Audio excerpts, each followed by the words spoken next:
A very good morning from New York, and a very good morning on behalf of Unetsis, and good evening to those on the other side of the world. Today, I have the distinct honor and pleasure to introduce you Dr. Cosmas Rinaldi Lesmana. Dr. Lesmana is going to talk today on management of acute variceal bleeding and review of the APASL guidelines, Asian Specific Association for the Study of Liver guidelines. Dr. Lesmana is an associate professor at the Universitas, Indonesia. He is a pioneer of the endo-hepatology in Asia. He's currently working as a senior consultant in the Department of Internal Medicine, Hepatobiliary Division at the Dr. Cipto Mangunkusumo National General Hospital, Universitas, Indonesia. He also serves as a senior consultant and interventional endoscopist at the Digestive Disease and GI Oncology Center, Medistra Hospital, and the Gastrointestinal Cancer Center, and the MRCCC Siloam Hospital in Jakarta. Recognized as a pioneer in the endo-hepatology in Indonesia and across Asia, Dr. Lesmana has introduced innovative techniques such as EUS-guided portal pressure gradient measurement using a standard manometer. His groundbreaking research has been presented at major international meetings, including DDW and the American Gastroenterological Association Scientific Forum. Dr. Lesmana has delivered live demonstrations and lectures worldwide, including Endocon in India, ILCC, Build in Mumbai, and APASL. He's a fellow of the American College of Physicians, American College of Gastroenterology, and the Indonesian Association of the Internal Medicine, and an active member of the ASG, ASLD, and the Asian EUS Group Education Subcommittee. He has authored numerous publications in peer-reviewed international journals. Again, it is my distinct honor to introduce him today. Dr. Lesmana, over to you. You can now share your screen. Thank you, Dr. Hepatobiliary, for your kind introduction and invitation from you and your group. It's my privilege to deliver talk in this interesting and exciting meeting. So I hope you can see very clear my slide. Yes. Okay. So I just start with the case illustration at a 75 years old female who was diagnosed with the liver cirrhosis due to the non-viral, the etiology, where she was admitted to the emergency room due to acute variceal bleeding. However, this situation, there was no hypertension found in this patient. So as we can see here, that based on the blood test the evaluation in this patient, that where we can found that low hemoglobin level and also the very low platelet level, mildly increase of the prothrombin time, as well as there's a disturbance that signing of the advanced liver disease due to the increase of the bilirubin levels. However, the albumin level was still within the normal limit. So if we look at recently where we just published the management of acute variceal bleeding, the updated APASL guideline in the Hepatology International, based on the consensus statements regarding the resuscitation, the initial management, as well as the monitoring in the patients with the acute variceal bleeding. Of course, in the ER, so the initial resuscitative measures should be included for the protection of the ABC, such as the airway, breathing, and circulation, where the protection of the airway, where sometimes it becomes the dilemma, how that or when we should place the elective intubation. However, that in this guideline, it is recommended in patients with massive hematemesis, altered mental status, known that previously as the bleeding, possible bleeding from the gastric varices, and difficulty in maintaining oxygen saturation, and even the massive ascites. And regarding the fluid replacement, of course, we know that we have to be very cautious, be careful regarding the choice of the fluid replacement, as well as the volume of fluid should be aimed to be maintained, and also the systolic blood pressure, heart rate, CVP, and also the diuresis are the very important parameters in this kind of setting.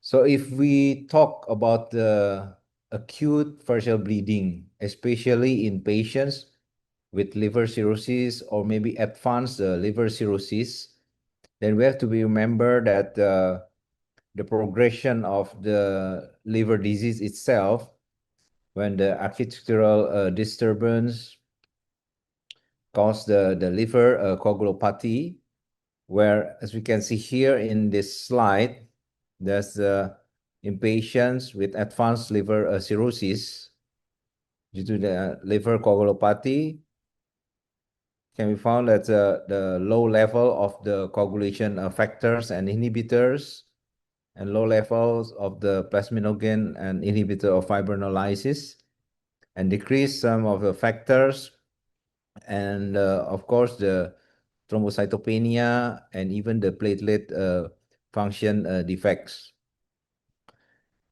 The things that when we deal with patients with advanced liver disease or liver cirrhosis, that might very different in the patients, not only in healthy individuals, but also in some patients with other disease, that patients with liver disease, because there is the hemostasis imbalance. So sometimes they're difficult to predict whether this kind of patient prone to the bleeding condition or the thrombosis condition, because of the imbalance between the procoagulant factors and the anticoagulant factors.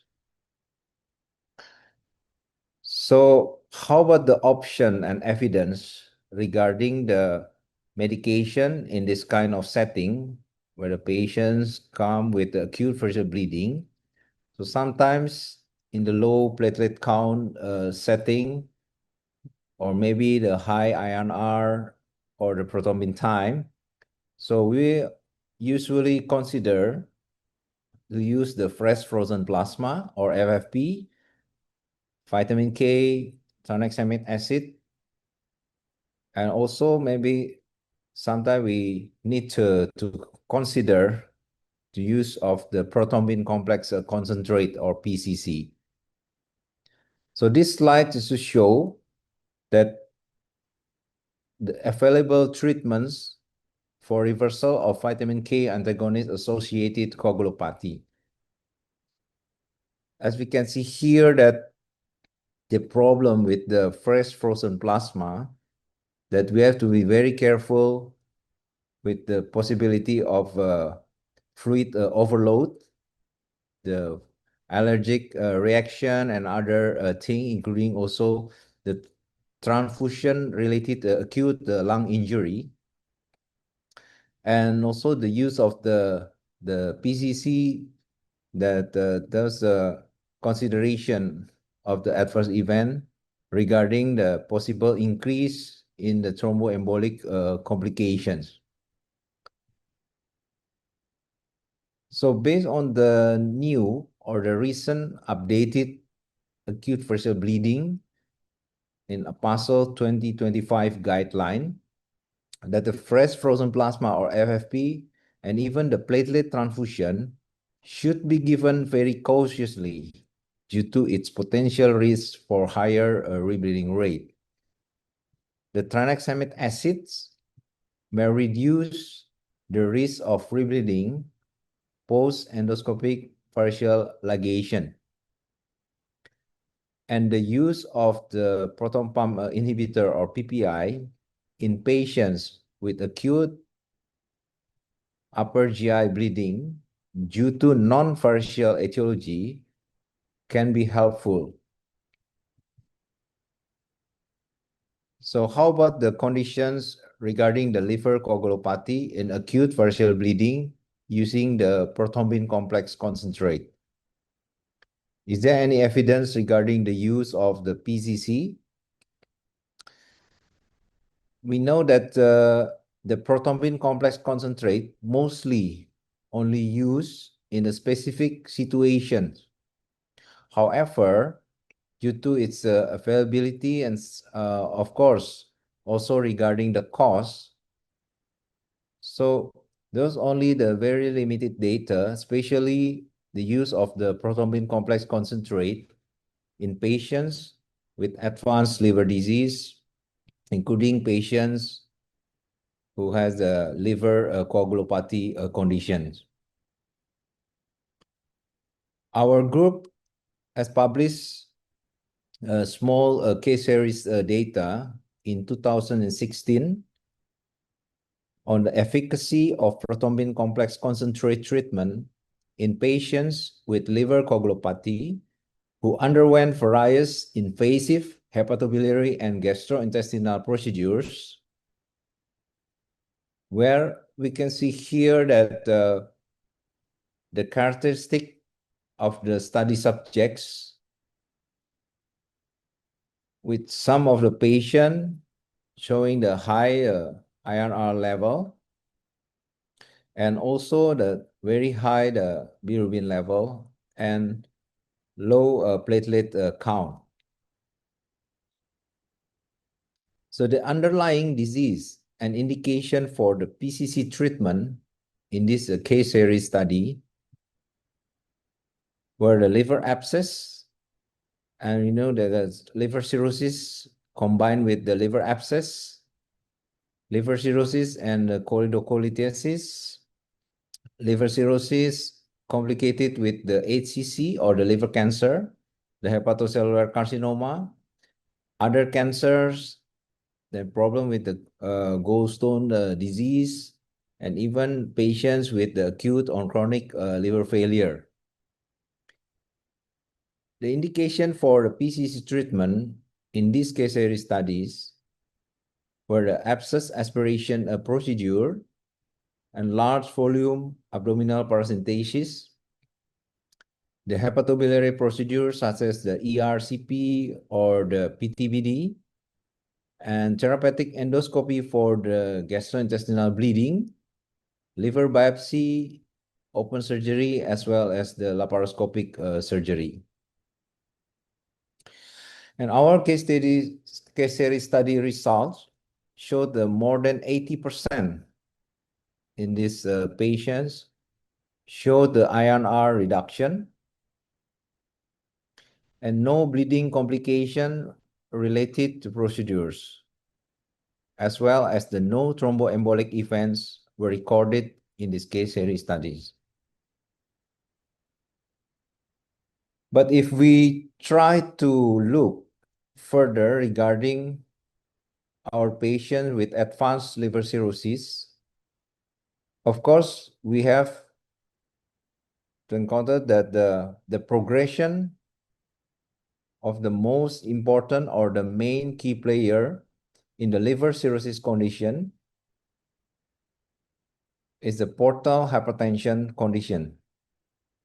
So we know that in the progression of the advanced liver disease, where the increase of the portal pressure will worsen the hyperdynamic circulation, where it will further lead from compensated cirrhosis to decompensated cirrhosis, where we know that the presence of the varices, and then it will further continue until the presence of the variceal hemorrhage, as well as other complications until the late or further decompensation or even death condition.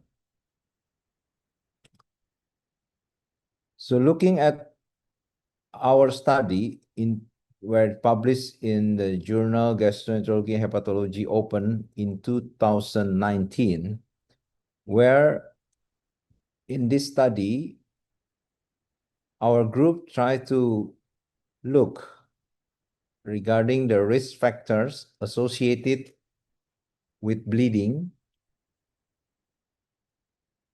As you can see here from the factors that important for the variceal bleeding after 1 year is strongly associated with the progression of the childhood score and also the presence of the gastroesophageal varices.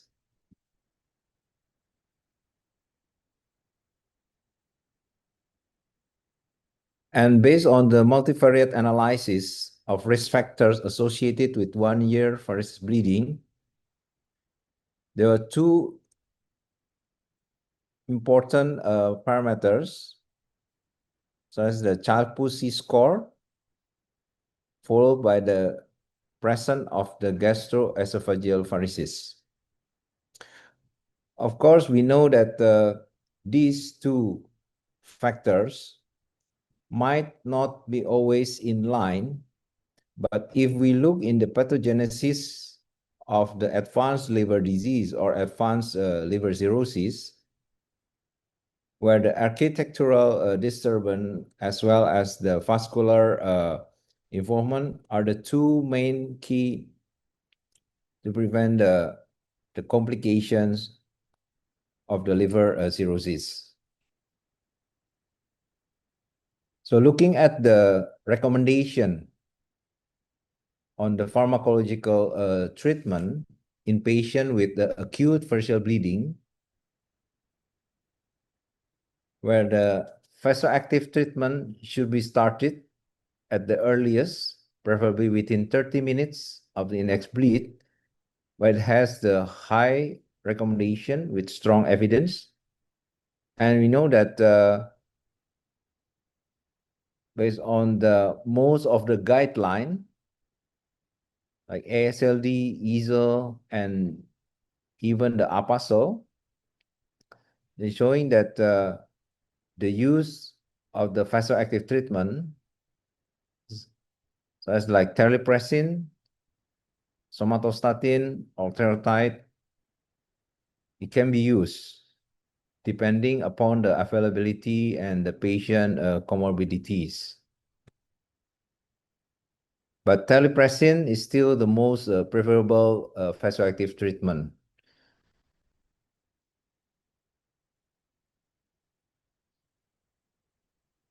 And how about the role of the endoscopic procedure or the therapeutic endoscopy in this kind of setting where a patient comes with the acute variceal bleeding?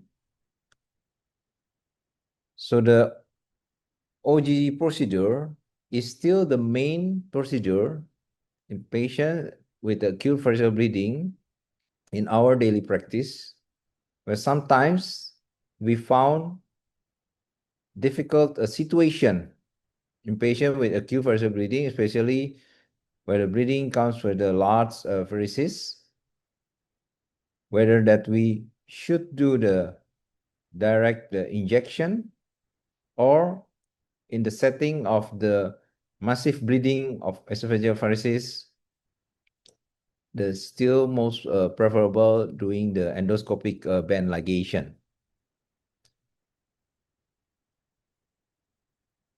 So based on the APASL acute variceal bleeding guideline in 2025, that the two options, regarding the endoscopic band ligation as well as the cyanoacrylate injection using the standard endoscopy are still the preferred method to control the acute variceal bleeding, where regarding the timing of endoscopy in patients with acute variceal bleeding, endotherapy should be done as soon as possible under resuscitation, probably within 6 hours of admission. An endoscopic treatment may be undertaken as soon as patient is stable, probably within 12 and the latest up to 24 hours. If we try to review the past or the previous, the APASL guideline, which was published in Hepatology International in 2011, that the combination of the vasoactive drugs and endoscopic therapy is still the first line treatment for managing variceal bleeding. And if we look at the new acute variceal bleeding APASL guideline 2025, where in this new guideline, there's some conditions or parameters that need to be look or further evaluate to predict the clinical outcomes after the variceal bleeding can be controlled. Of course, you can see here that despite the time frame of the bleeding, that some conditions such as like the hospital stay, the quality of life, and also the new decompensation events, including the new onset of ascites, jaundice, hepatorenal syndrome, as well as hepatic encephalopathy, needs to be evaluated. And also the delta MELD score at 42 days. And regarding the new clinical entity, such as the development of acute or chronic liver failure, where it can be triggered by the acute variceal bleeding as per APASL criteria, and even the further decompensation condition, where there's a worsening of pre-existing decompensation status of liver disease with progression to new or additional organ failures beyond the initial bleeding event. Also consider as important parameters in the management of the acute variceal bleeding.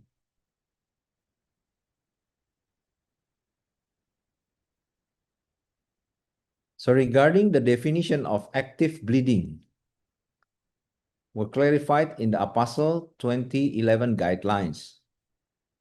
These statements were reviewed and revised to include additional criteria based on newer clinical findings, such as like endoscopic findings, the fresh blood in the Ryle tubes or nasogastric tube, where you can find the presence of fresh non-coagulated blood in the Ryle tube, the hematemesis of fresh blood, any fresh episode of hematemesis involving bright red non-coagulated blood,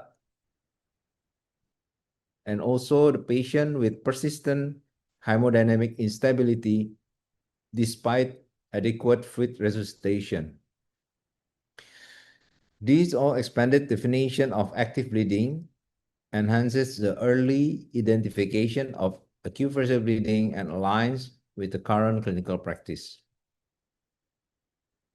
Of course, in the setting of the acute variceal bleeding, so sometimes where the very limited facility, so we still should consider the past procedure option, such as the balloon tamponade, even though it might not be available in most of the center this time.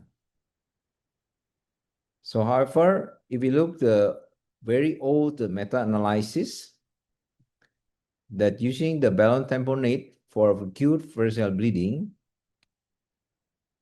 it looked that showed the high success rate to stop or control the bleeding.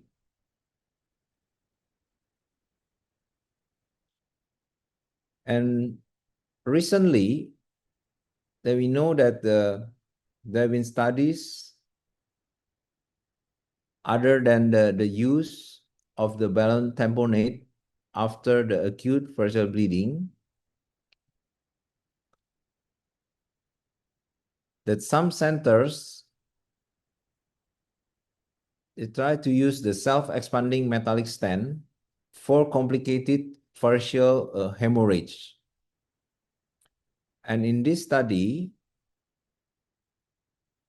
the author showed the insertion of the LAD stent in patients with refractory variceal bleeding or complication of previous treatment. It seems to be effective to control the bleeding, where the stent insertion can be achieved in the majority of patients without fluoroscopic control and without major complications.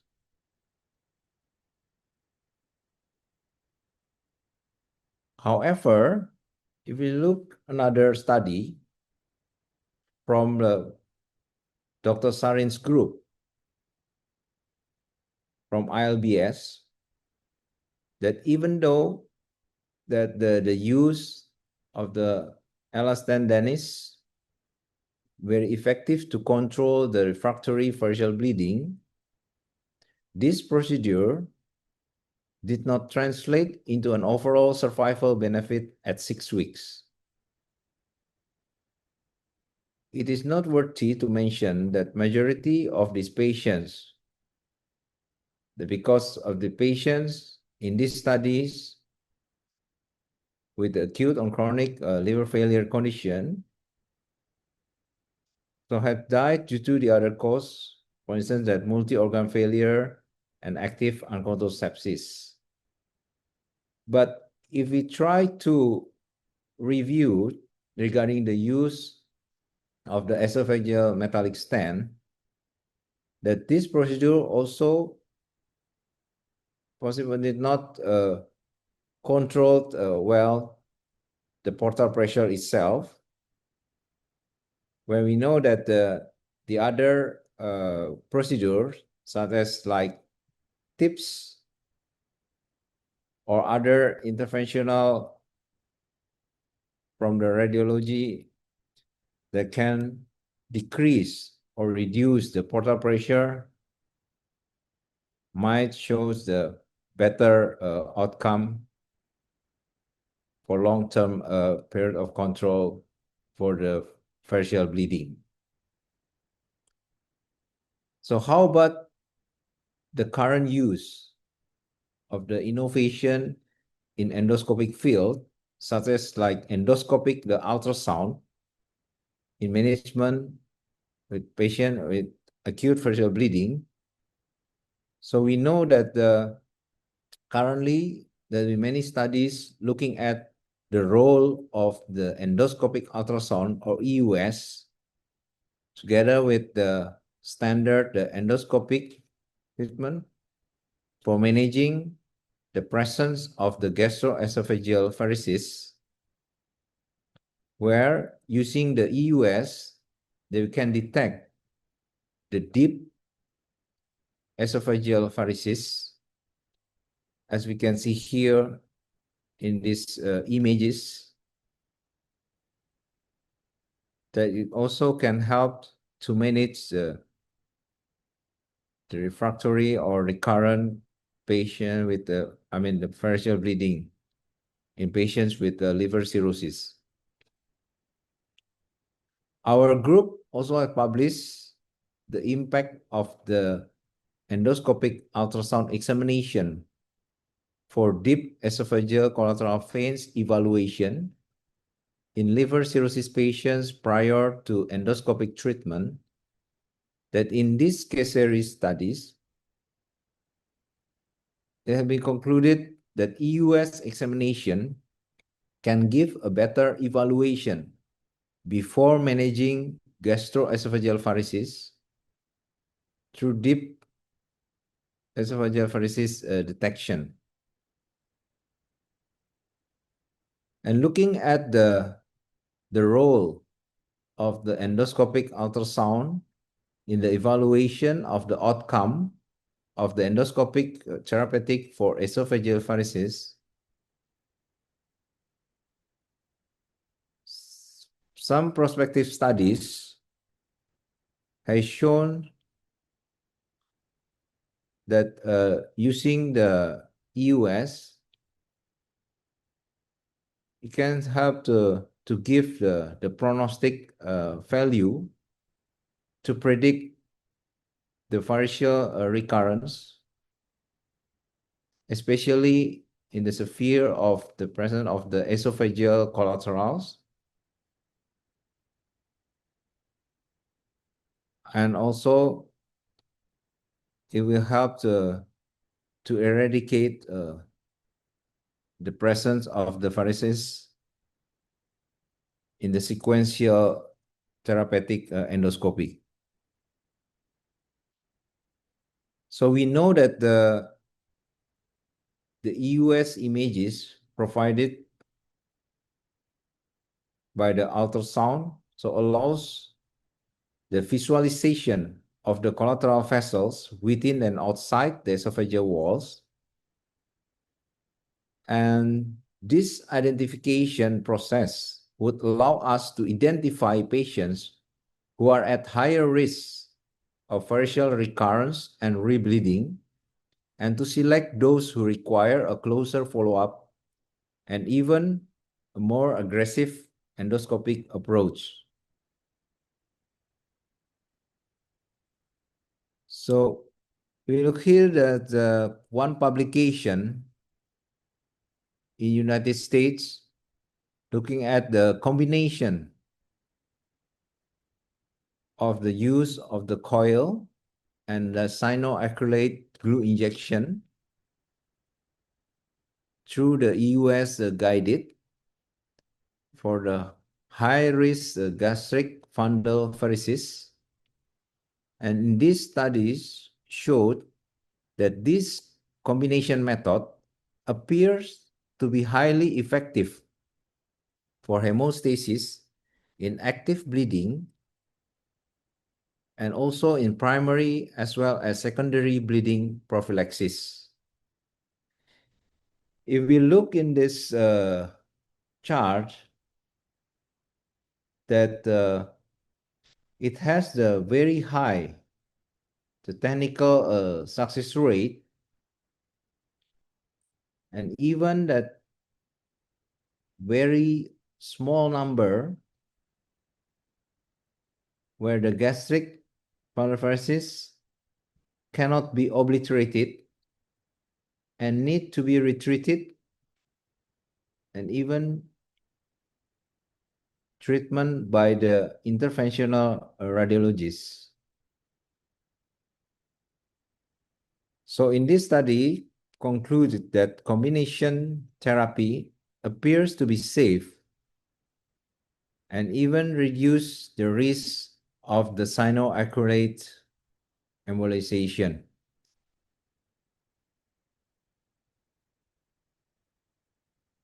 So our group also published the case series studies looking at the clinical role of endoscopic ultrasound for management of bleeding esophageal varices, where in this case series studies, these patients have been treated previously with the standard therapeutic endoscopic procedure.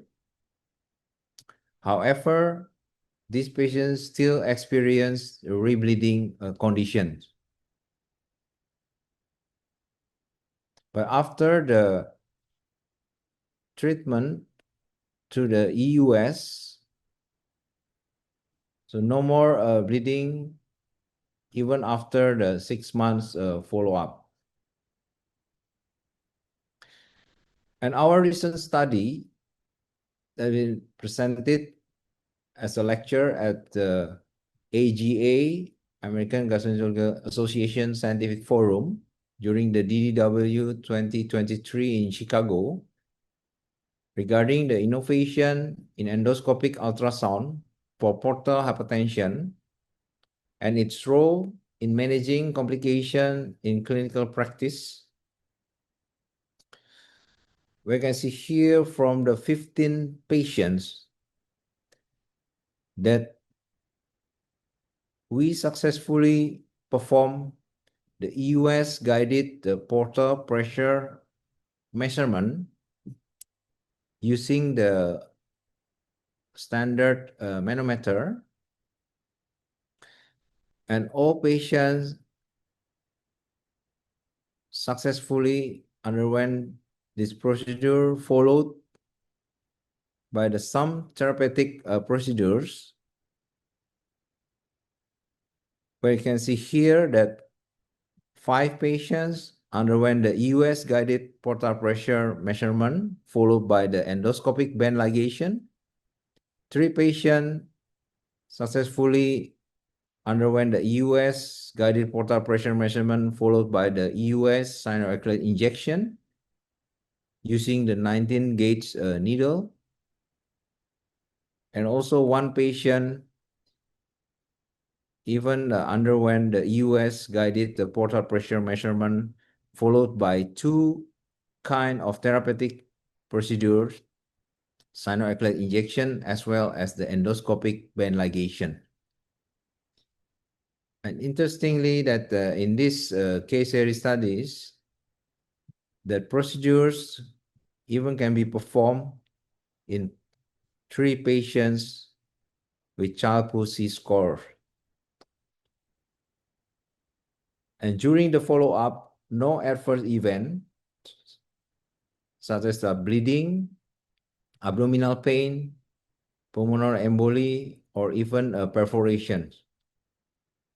And in these patients, no recurrent bleeding was recorded within 6 months in patients who experience frequent rebleeding after the standard endoscopic treatment.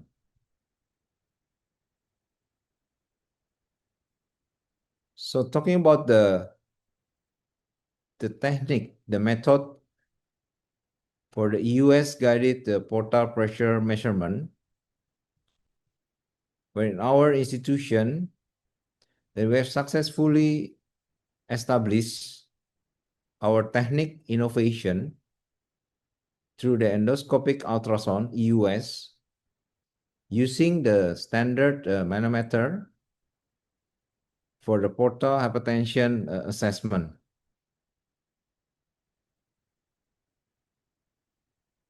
So this image just to show how that we perform the EUS-guided portal pressure gradient measurement in our endoscopy unit in our university hospital, where we first try to develop this method, and we can do very easily this procedure even using the 1 needle, even like the bigger size of needle, just like I mentioned before, the 19-gauge needle, if the patient need also to be done for the EUS-guided cyanoacrylate injection without any bleeding complications.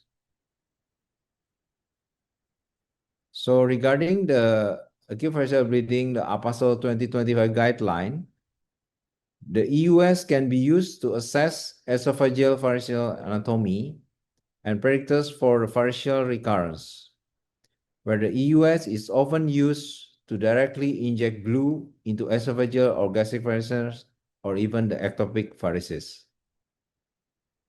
Of course, others options that we have to include also the role of the interventional radiologists, such as the use of the preemptive tips, the salvage tips, and other methods such as like BRTO, PARTO, or CARTO.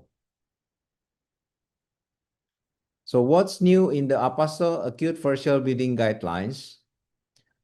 So the APASL 2025 Guidelines on Acute Variceal Bleeding represent a major advancement over the 2011 recommendations, incorporating the latest evidence, refined definitions, and improved therapeutic strategies tailored to clinical practice in the Asia-Pacific region. First, the refined definition and risk stratification, where the updated guidelines retain the core definition of the acute variceal bleeding and the rebleeding, but also integrate the validated risk prediction model, including the APASL severity score, SVPG guided risk assessment, and even the possibility the AI assisted prognostications. This ensures more precise risk stratification and individualized management. Second, the expanded role of early and rescue therapies. While the 2011 guidelines recommended the balloon tamponade and TIPS as rescue therapies, the 2025 guidelines redefine when and how to escalate the treatment.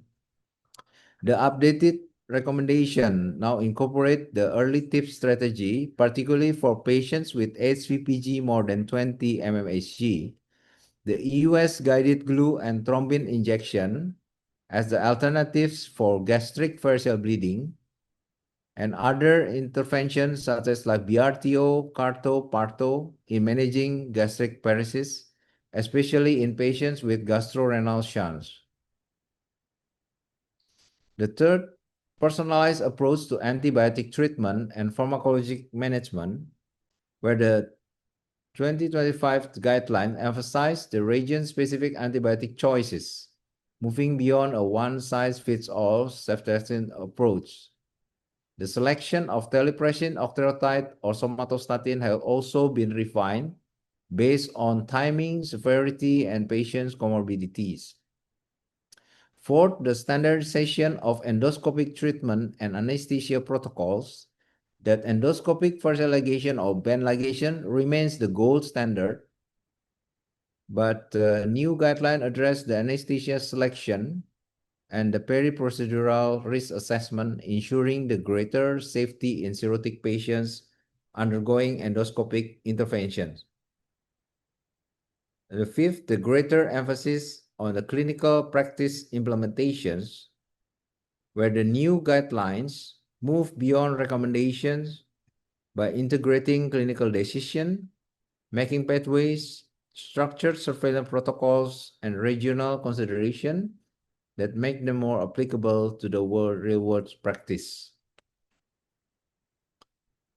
So as the take-home message, dear colleagues, ladies and gentlemen, so we know that the liver disease progressions with high portal pressures associated with the rebleeding incidence will increase the mortality risk in patients with liver cirrhosis, where the acute variceal bleeding is still the most feared complications due to the portal hypertension in liver cirrhosis. Of course, we have to see beyond the guidelines, as sometimes it's not the same that what we do in the real life setting or real life condition.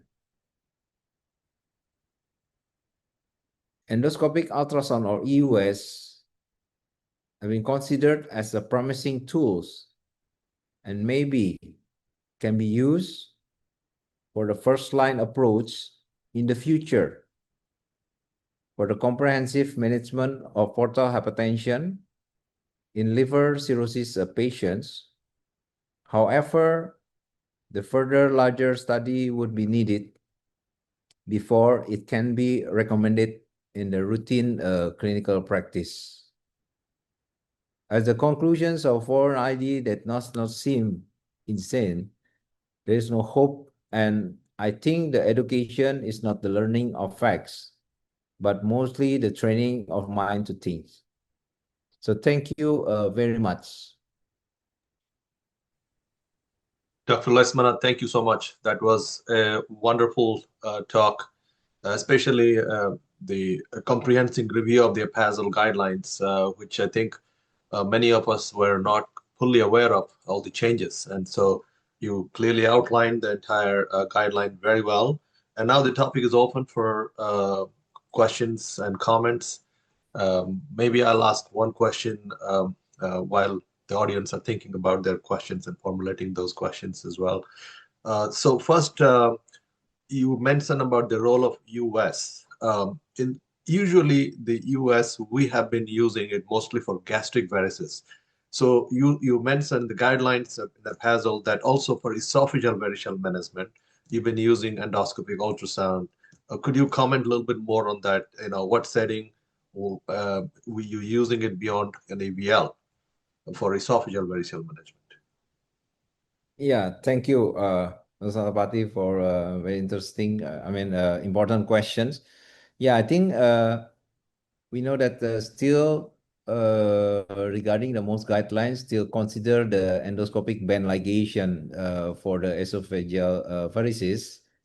However, sometimes in the case that I presented at one slide, looking at the sometimes the massive bleeding, and when we try to use the EUS to evaluate the many collaterals along the presence of the esophageal varices, such as like the deep esophageal varices, then sometimes that we could not identify very clear during the luminal evaluation. So I think in this kind of the patient selection, so sometimes the EUS guided treatment might be more beneficial rather than only to perform the standard endoscopic band ligation. Yeah.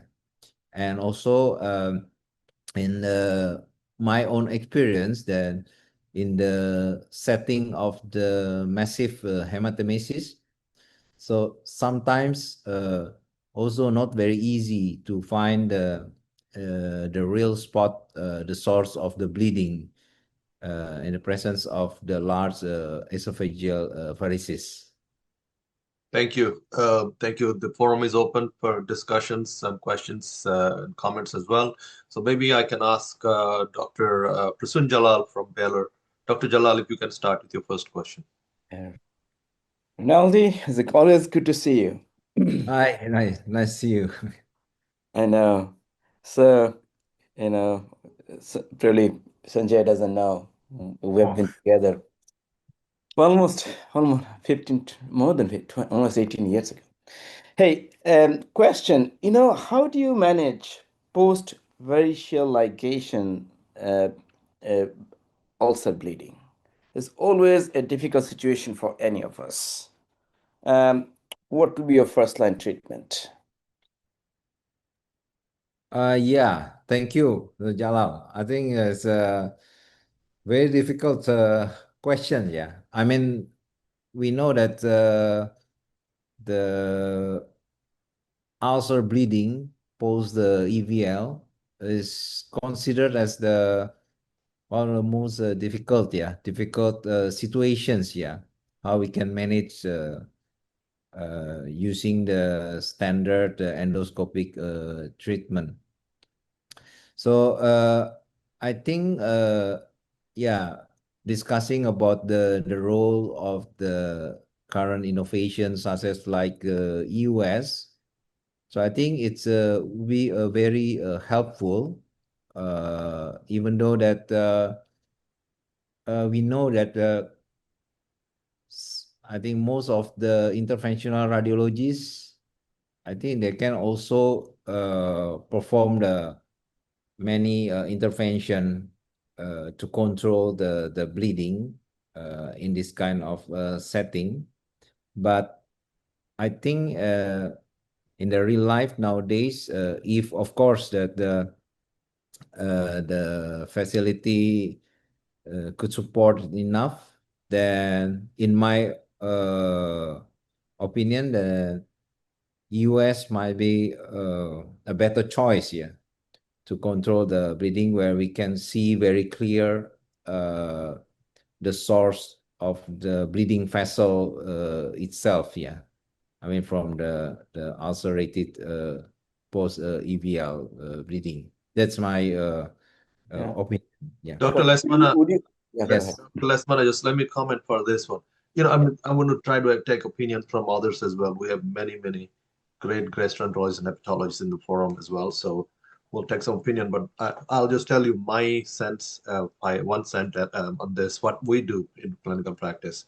Now, first of all, when patient coming with an EVL related esophageal variceal bleeding, first thing we want to do a re-endoscope and take a look and see whether this was effectively managed. Sometimes the banding is not done in a proper way. We usually start at the 2 centimeter, 1 to 2 centimeter at the G junction and go in a spiral fashion up. But many times the bands are placed much higher and the bleeding happens without an effective control at the very distal esophagus. So I try to redo and make sure that those are effectively been banded. If not, then the next step is early tips. I think why not consider early tips, especially if there is a role for that, especially child C or something. Even in that situation, also for saving these patients' life, to try breeze them for a transplant is good enough. If you save their bleeding risk. Even the ASL guideline does not have a cutoff for active variceal bleeding or a rebleeding, and for the MEL score, there is no cutoff for that, right? So I don't hear that one from the APASL guideline. Is there is a cutoff for any MEL score in terms of doing a TIPS or not? I did not hear that, but maybe I missed it. And the third is, of course, stent. We don't have the ELA stent in US. I think Europeans has been doing it, and of course in Asian countries has made in some places they're doing the ELA stent. But we use this large 23 millimeter stents, and for at least rescuing their bleeding over a if expertise is available. Not every center has expertise available to put a stent immediately and send it to the tertiary centers, but we put esophageal stent, bring in, and then reevaluate this patient for a TIPS and in a center plan for transplant as well. That's just our approach. And I would like to open the forum and other centers. Maybe Dr. Kapoor, Dharmesh Kapoor, I can ask, and Dr. Pragadala after that as well. Dr. Dharmesh Kapoor. Yeah, so hi, Sanjay. I think the first point that you made is the most relevant one, that we have to make sure that the bands have been placed correctly. Oftentimes, this happens when you are doing the band ligation for an acutely bleeding patient, and if the field of vision is not good, you just try to put bands not in a manner that you described. So, where we all trained, and that was the way to do the EVL. So you have to do it in a spiral manner, start just a little above the G junction, and not necessarily that you have to band everything that you see in the proximal esophagus. However, even if it's a job well done and you see an EVL ulcer, most of the time it's a reflection of a few things. One is an elevated portal pressure, which goes without saying. Second is the presence of some vascular thrombosis that you should always look at. I think the most important thing that we do not oftentimes do, and which should be mandated in all guidelines, is that any patient who comes to you with acute variceal bleed, the first thing that you should be doing on this patient is a bedside ultrasound examination. And at times, you could even make a case for cross-sectional imaging, because that would be so helpful. I know cross-sectional imaging might not be very easy to do in someone who's hemodynamically unstable, but a bedside ultrasound is the first thing. It is, apart from resuscitation, the most important thing that you should be doing for a patient with ABB.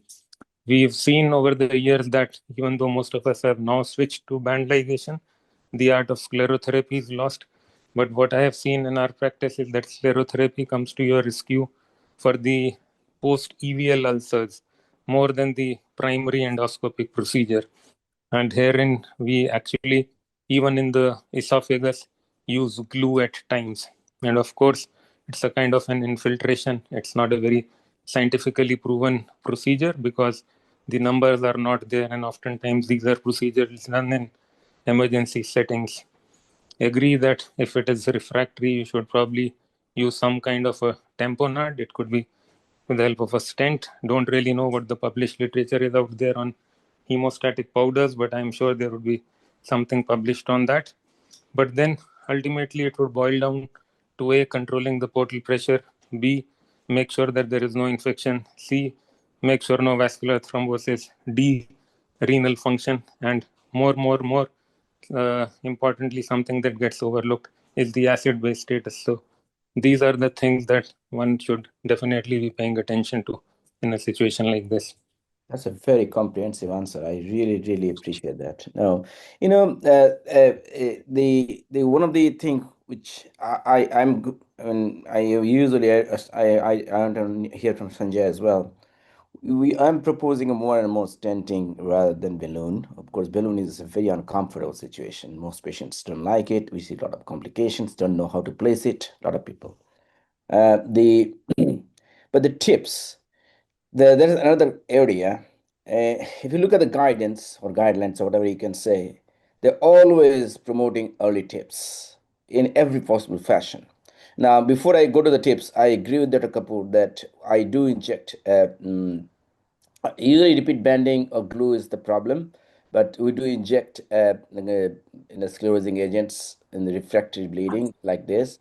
The biggest challenge is they can rebleed again with this sloughing post injection, but still, as a rescue treatment, that's helpful. But the question is about the tips. If you look at the guidance, the more and more they're talking about preemptive tips, rescue tips, salvage tips. It looks like they're asking for to do tips as soon as the patient arrives to the hospital. I mean, obviously it has its place, no doubt about it. But nowadays we have a constant battle with the GI team. They will say, "Why are you not sending this patient for tips?" I said, "No, let's do an endoscopy first." So where do you stand with the APASL guideline in terms of the tips? At what time point do you feel that is more appropriate? And also the other question comes, although we say the endoscopy should be done within 12 hours, recently ACG there are a lot of presentations saying that even there is no need for early EGD. You can do it after even within 24 hours. So a lot of controversy is still there. But main question I have for you, at what time point you will send these patients for tips? Dr. Lesmana? Yeah, I think I agree. Yeah, I think that's still also the debatable setting issue and the decision. Same thing when we discuss among experts. Even though we know that I agree. I mean, of course, I agree with all of you that tips seems to be much better. If we look most of the studies, even like especially in patient like acute or chronic liver failure, that preemptive tips seems to be the better choice. Yeah, I mean to reduce the portal pressure and to control the variceal bleeding, other than the endoscopic treatment. But the thing is that in the real clinical setting, I think in most of the centers, and I think I agree that most of us that we will do the standard endoscopy, and even now that we will try to perform the endoscopic treatment first to stop the bleeding. If let's say that is very difficult, then maybe we'll send for the salvage tips. Yeah, I mean, or other IR intervention. However, I'm not sure that has been the fixed. I mean, the agreement. Yeah, regarding the time of the tips, even though that there's been written in the algorithm regarding the salvage tip, the rescue tips, the preemptive tips. But I think in the real clinical practice, is most of us, I'm sure that we will still do the endoscopic procedure to control the bleeding. I mean, including the placement of the metallic stand. Even though I know also, I agree with the Salapati that even in our country also, the Dennis stand has not been available yet. So, but of course we can use like the just the standard covered esophageal metallic stand. But I think yeah, it's will depend on the how we do in our daily practice, and also regarding the limited the availability of the facility, and I think also the expertise. Yeah, I mean how the IR can perform in the first setting for the acute variceal bleeding, especially also in the bleeding after the band ligation. Yeah, so but I agree that all the time that to reduce the portal pressure, I think is still the main things in this all the setting of variceal bleeding. Dr. Lesmana, could you clarify for our audience these three tips, methods, the preemptive, the rescue, and salvage? What does it mean just for our audience? Not everyone is pretty aware of this different techniques. So could you just clarify by definitions? Yes, yeah, I think I think in the setting that maybe in the first line approach, yeah, where we find that maybe this patient with a very high risk of the bleeding, and high risk as a mortality from the bleeding itself, then maybe we need to consider to do the tips in the beginning time.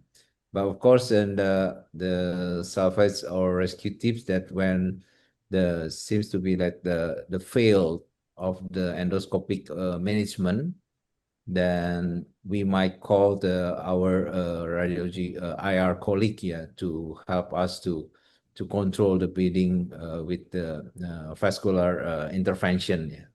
So, Thank you. We have a yeah. question from Dr. Diana Cheung. Dr. Diana Cheung, please go ahead and ask the question. Presume just a second. We'll take this question and we'll go come back. Oh, thank you. Thank you, Dr. Lesmana, for a great talk, and everyone for their great questions. Our ICU has this issue about requesting nasal gastric tube to allow for enteral feeding.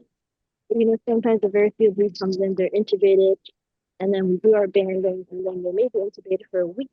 They're in psychopathic, etc. And sometimes the ICU asks us, "Oh, why didn't you place the energy tube when you first went in? Can you place it now?" Can I ask what your approach is for that? Do you place an NG tube and then band?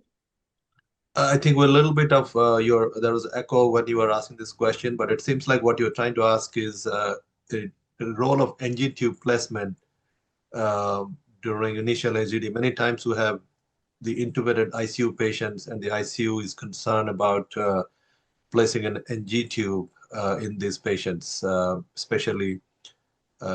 I believe mostly, I think you're asking about the question about patient with varices, whether the risk of bleeding with an NG tube, with patients coming with a GI bleeding, and is that the question?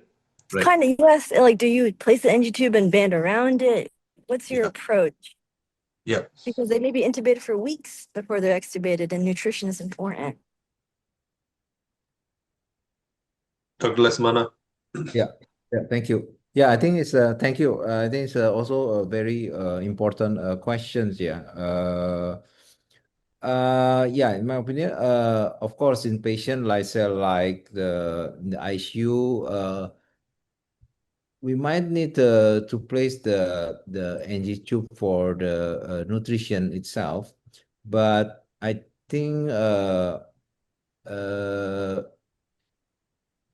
the role of the NGT in the first step when the patient first time admitted to the ER or the hospital due to the acute variceal bleeding.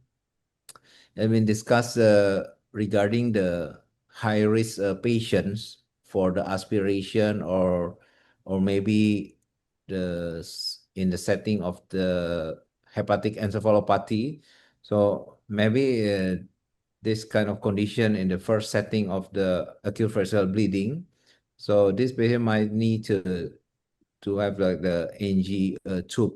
But of course, if we discuss more about the very severe or critical condition, patient in the ICU and using the intubation, so I think the first thing in my opinion that we still need to manage first the bleeding. So even in the ICU, we What's the can see. risk? What's the risk of variceal bleeding with NG tube? Is that a concern to place within 24 hours, 48 hours, or 72 hours of a band ligation? Is there any concern of placing an NG tube? Because these are patients who nutritionally, they need nutrition. You need to keep these patients some sort of nutrition, and usually, many centers, at least 24, 48 hours, they try to keep them NPO. And because they're not allowing them to, be fed, so it's a bigger concern. And what's your take on that? I think within 24, 48 hours I don't think it becomes a big difference. Yeah. Okay. In my That opinion. is, I think, the answer we're looking for.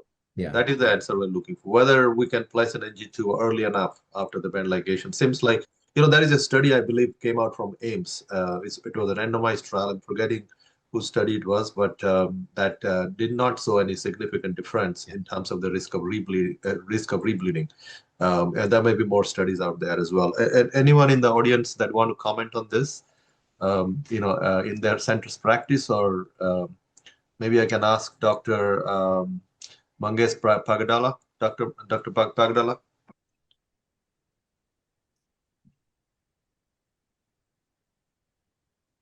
I think Dr. Pagadala is here. Maybe while I'm waiting, maybe Dr. Maliako. Hi. Yeah, in terms of NG tube, I generally we don't need to put it for diagnostic purposes in the first, when a patient is suspected, but if the patient is intubated, etc., and then something happens during the course, I don't think there's a problem placing an NG tube for diagnosis of, to see if there's blood in the stomach or to suction the stomach. In terms of placing NG tube, again, I think it depends on the situation. I think if a patient is that critically ill, I don't know if nutrition matters in the first, 72 hours, like the bleeding takes precedence. I mean, technically, somebody could do the band ligation and then place the dob off or something like that endoscopically even before pulling the scope out so that you can, have a soft tube into the stomach as access for GI, delivery of drugs or nutrition. And that would be what I would do in this situation. But would you be concerned about placing it non-endoscopically in the first 48 hours following a variceal band ligation? Yes, I think that becomes difficult. Depends on who places it, what kind of tube. Some of the NG tubes are pretty hard and they can coil, they can cause damage, and there's no reason to. I think the risk benefit ratio doesn't justify it unless you do it endoscopically. Dr. Kapoor, do you differ? So the thing is, the first 48 hours, probably nobody is in that kind of a mad rush to be placing an nasogastric tube. However, if it's someone who's going in for a long haul, there isn't a problem. You get the Freca tubes, which are very soft at the tip. Yeah. The most important thing to remember is that when we are doing procedures like this, the patient should not be struggling. So the biggest problem happens with the placement of NG tubes when we're trying to put it in someone who's struggling. So the patient should be well sedated, and checking that this tube has not coiled is not a big deal. You can do it by bedside ultrasound or just a plain X-ray of the abdomen, which includes the esophagus also. So there is no real risk of putting in a tube. So the Freca tubes are very soft tipped. That really isn't a concern. But having said that, for first 48 hours, nutrition isn't the dominant thing. It all depends on the patient that you have in front of you. So I think whatever we do is all governed by something else. We think that it is defined by the procedure that we have performed, but that is not the truth. So there are, there are numerous studies which say that variceal bleed stops on its own. So I don't think, as hepatologists and liver doctors, we've still been able to wrap our head around this very, very complex issue of portal hypertension. I think this is one of the most poorly understood subjects in contemporary hepatology. Very well said. Thank you very much for that comment, actually. Because we've lost track of physics. We are only seeing what we are seeing. So, I had a question regarding tranexamic acid. Most again, that's societies do not recommend using that, but the APASL new guidelines is more favorable. And if that is done, what situation do you do it? And do you use thromboelastogram or something to guide it? Because that's a little controversial, in my opinion. That's a great point. As also the use of PCC. Actually, the talk started, and unfortunately, I joined in 2 minutes late. But the first few slides that I saw of Dr. Lesmana is actually something that is completely contrary to what one would practice. Yeah, and also, the most of the centers in US also, I'll tell you. I think we so Sanjay and approach, but Ben, guided approach. Yeah, go ahead. Proceed. So basically, I think no one uses all this tranexamic acid or anything like that. But Ben, I believe this came to the guidelines after Dr. Serene's publication. I think a couple of years ago or last year, I can't remember. Tranexamic acid in patients with variceal bleed. He published in, if I'm not mistaken, in Hepatology. Use of tranexamic acid in variceal bleed, and maybe that's why it came to the guidance. But I agree that none of us are using it. Coming back to the NG tube quickly, answer the initial question. I give you my personal opinion. I do not believe that you need to put an NG tube to diagnose variceal bleed. Patient vomited blood in a cirrhotic patient in the right setting. If you want to do it, do an endoscopy, but I don't believe that wasn't the question. I agree. I would never do that. No, we completely understand your question. Yeah, you were asking that if this patient needs to be fed, would you place the tube or not? The answer to that is yes. But the first 48 hours, that is not the main consideration. Yeah. Right. Thank you. Thank you so much. No. It's a discussion. I'm just giving my opinion, and I totally agree with everybody that even EVL, post EVL, there is no contraindication to put an NG tube or feeding tube, especially feeding tube. Yes, we need to take the precautions, but even the guidelines, ASLD guidelines, says that go ahead with feeding tube if you need to be. I think this concern for dislodging band is overrated with this NG tube. Coming back to my initial question again, I need to get an opinion from you all. I mean, we have no issues about salvage tips or rescue tips, but when do you go for preemptive tips? I need to get a little bit of opinion from other experts here, because I'm struggling to figure out at what time point we need to send this patient for tips. So as I said, in our center, for example, they do the EGD, they confirm variceal bleed, then they recommend tips straight away. So what do you guys do in clinical practice? Maybe I invite Dr. Pagdala. Dr. Pagdala? Yeah, so we don't routinely do preemptive tips from my standpoint. If I can stop the bleeding by an endoscopy, that'll be the best thing. Sometimes what I do is if they're high risk for bleeding, re-risk for bleeding again, I ask the interventional radiologist to try accessing the large esophageal varices and doing coil embolization as a temporary measurement method. And probably the patient bleeds again, I'll go back and do another endoscopy, because many times, they're probably at the verge of a meld where they could likely decompensate. And, many of them may not be a transplant candidate later on. So usually endoscopic management is the way I do it. But probably if they have the second or third episode in the hospital, then we go with the tips with it. Anyone else want to? I had a patient recently who had recurrent upper GI bleed in the setting of cirrhosis and portal hypertension, and the source could never be identified. And, ultimately, because of the, child A low melt patient, TIPS was done, But that's between the rescue bleeds. tips, right? That's a different thing. I'm talking about No banding was done at all because they couldn't identify the varices didn't look large. Now, maybe in that situation, endoscopic ultrasound of the esophagus might have shown some channels to occlude, and I'd like our speaker to comment on that situation. I think Dr. Lesmana has earlier pointed out that when you are the varices are not well visualized, and in the US may be better.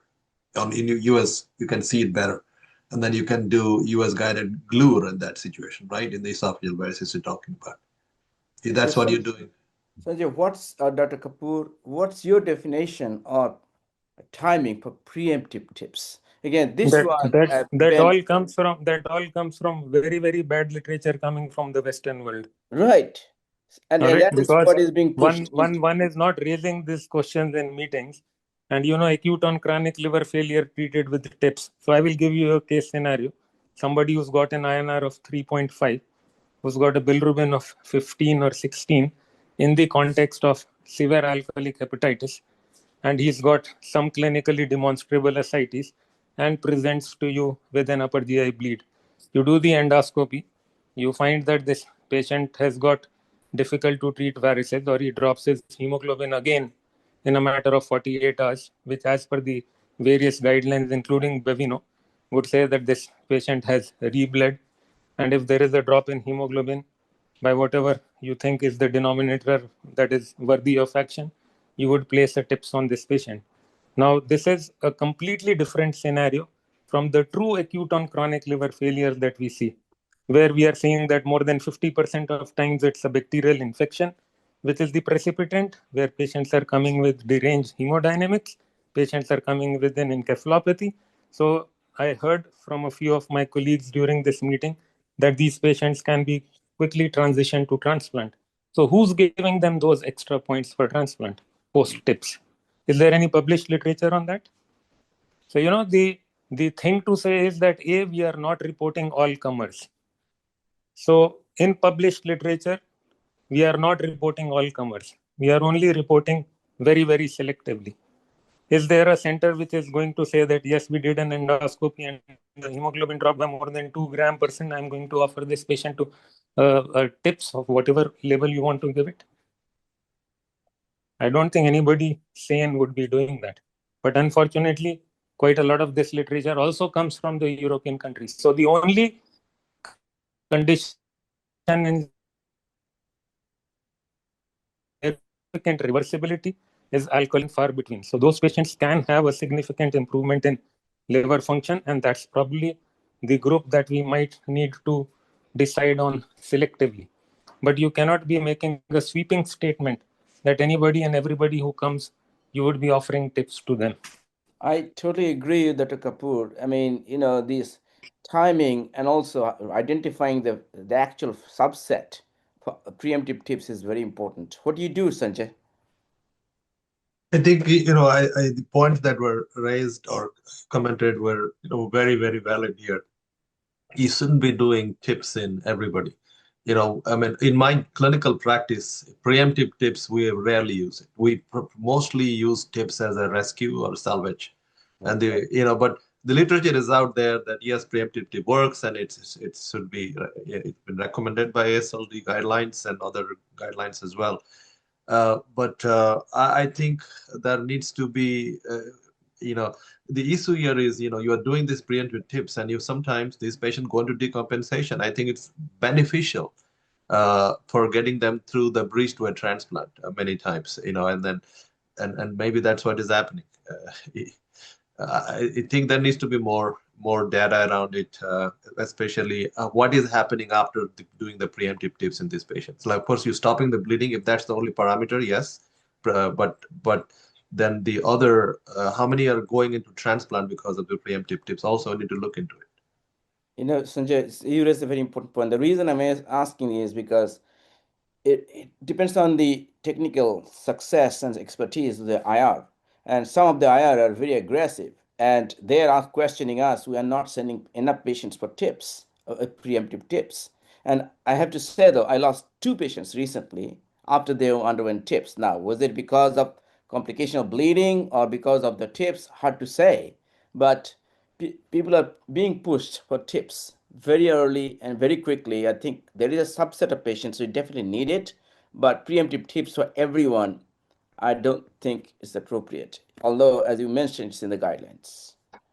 Yeah, I think I the also only agree that percutaneous transhepatic access to portal vein and injection of coils into the left gastric vein and BRTO and even proximal splenic artery embolization are much better techniques than tips in most patients. And tips should be kept for, very, very few patients. I think these measures should be tried first before trying tips because they're much easier, less permanent hemodynamic issues, and gives you enough time to, salvage the patient.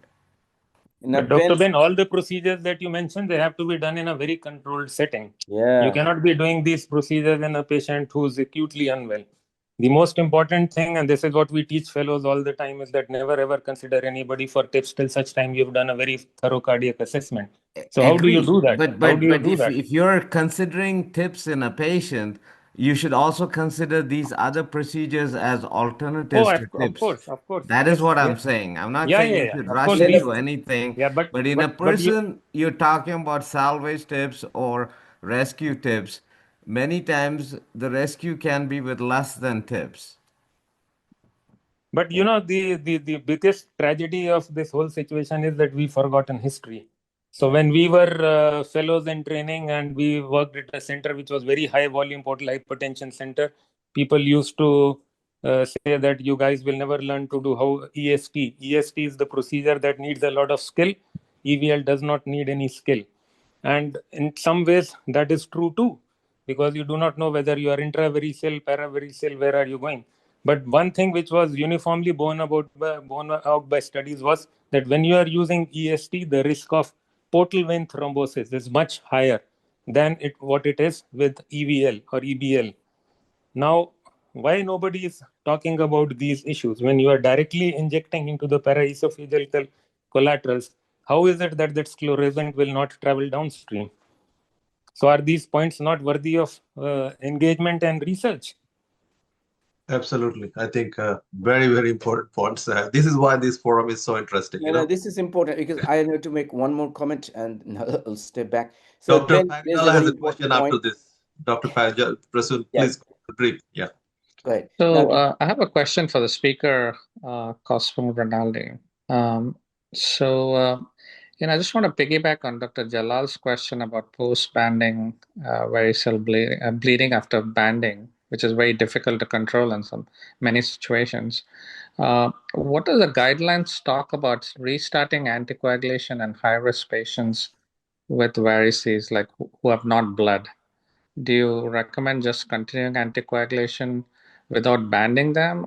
That's one of my questions. The second thing is, if they have a bleeding from varices, does the guidelines have any timeline on when to start them on anticoagulation or antiplatelet therapy if it's important? Dr. Lesmana, what does APASL guidelines say on this? Yeah, I think that's right. It's not mentioned very detail regarding this because I think we know that it's still debatable, when to start the oral anticoagulant in this kind of patients, yeah. But of course, during the bleeding conditions, in this kind of setting, that you need to stop first the oral anticoagulant. But I think when to start, I think there's no real the evidence looking at the time you mean when to start again the oral anticoagulant, right? If I'm not Yeah, mistaken, the yeah. question. Yeah. I don't think there's been the good evidence looking at the timing when to start the oral anticoagulation after the bleeding controlled or after the band ligation. Yeah. Seems Jadi, the seems APASL guideline is silent on this. Doesn't look like you addressed this particular issue. yes, yeah. But if you look at the literature, there are some studies absolutely has mentioned that there is no risk of rebleeding if you start anticoagulation early even. Okay. Yes. Now the question of which anticoagulations is going to be, is that a warfarin versus this DOACs and versus the other anticoagulants, which is what are the based on their half lives, that's a bit a little controversial. I think I will ask some our audience to comment on it. Maybe Dr. Kapoor, So, Sanjay, this is not very different from the routine clinical practice. yeah, Suppose you've got a patient who's had coronary stent. So let's talk about the antiplatelets first. Who's had a coronary stenting, and this gentleman needs a gruesome procedure like Whipple's surgery, and you know that you are going to stop your antiplatelets for a while. So when do you restart? Because you don't want him to have an acute coronary syndrome. So I think this question cannot be answered by guidelines. That this has to be individualized. So if the renal function is good, the platelet count is more than 50,000, I'm not suspecting any infection. What we do is to start at 48 hours.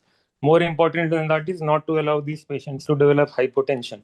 The second point is about the anticoagulation. So what happens to someone who's got a Budd-Chiari and he bleeds, and this is the patient who's got maybe a thrombophilia. So if it's a job well done, and this is a patient who's not having very bad liver function or dysfunction, then you can start the anticoagulants immediately. I'm not very clear from my reading of literature, but it would all depend on the sickness factors. It would not just be doing something just because you want to do it. So I think there would be other determinants that would hold sway.